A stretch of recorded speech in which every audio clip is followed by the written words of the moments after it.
xubno ka tirsan gudiyadii oo magacaabay gudoomiyaha golaha aqalka sare ee dalka Cabdi Xaashi Cabdullaahi ayaa ku dhawaaqay inay iska casileen gudiyada doorasho ee uu magacaabay gudoomiye Cabdi Xaashi waxaana horey u magacaabay gudiyada doorasho sida uu sheegay inay ka shaqeyn doonaan doorashada xildhibaanada gobolada waqooyi heshiiskan ay Muqdisho ku gaareen dowladda dhexe maamul gobolka Banaadir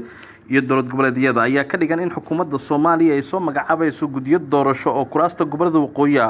waxaa qodobkaas sidan u ansixiyay xildhibaanada labada gole ee baarlamaanka kadib kulan wadajir oo yeesheen Cabdirasaaq Maxamed Cabdullaahi iyo Aadan Faarax Ibraahim ayaa muuqaalo ay soo duubeen waxay ku shaaciyeen inay iska casileen xubinimada labada gudi oo magacaabay gudoomiye Cabdi Xaashi Cabdullaahi. Cabdirasaaq Maxamed Cabdullaahi Tukaale waxaan cadeynayaa anigoo la igu soo daray gudida komishanka doorashooyinka oo magacaabay Cabdi Xaashi arrinkaas inuu ku dhacay si khalada aniga la igama tashan Cabdi Xaashi oo gudoomiyaha ima soo weydiin arrinkaas galamana tashanin arrinkaas magacayga waxa loogu isticmaalay si khalada waxa loo adeegsaday si qaldan kama mid ahayn waxa weey galamana tashan sida awgeed asxaabtayda iyo dhammaan ummadda Soomaaliyeed waxaan u cadeynayaa arrinkan inaan ka mid ahayn aad iyo aad hal iga raali ahado arrinta kuma jiro. Bismillah ana magacaygu yahay Aadan Faarax Ibraahim waxaan halkan ka cadeynayaa warqad maanta soo baxday oo Cabdi Xaashi Cabdullaahi soo saaray gudoomiyaha aqalka sare oo la leeyahay waxa ku jirta gudiga doorashooyinka gobolada waqooyi taasna aanan wax alla wax shaqo aan ku leeyahay aanan jirin aanan waxba war ka haynin ogeyn waxaan cadeynayaa oo Soomaalida oo dhan u cadeynayaa xaafadaha cidda aan ka soo jeedana u cadeynayaa haddii xildhibaan yihiin iyo haddii mas'uuliyiin kale yihiin iyo haddii dad kale caadiga yihiinba inaan waxa bari ka ahay shaqana aan ku lahayn banaankan aan ka taaganaysan kolka hore uga taagnaa.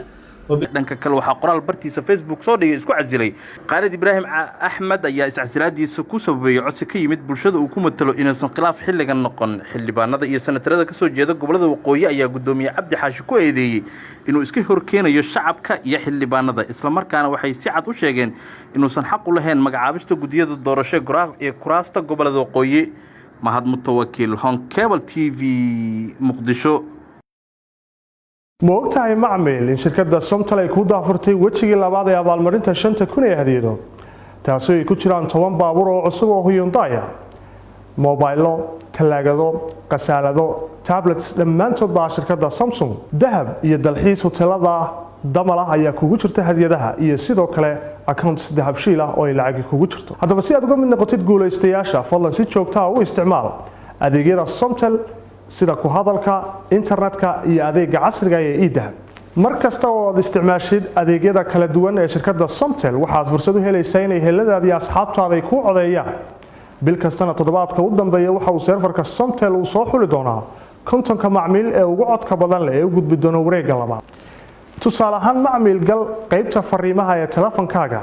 kadibna geli telefonka qofka aad doonaysid inaad u codeysid adigoo u diraya lambarka 5000 waxaad ugu diri kartaa si lacag la'aan ama bilaash wixii faahfaahintaasi dheer nagala soo xidhiid lambarka gaaban ee 333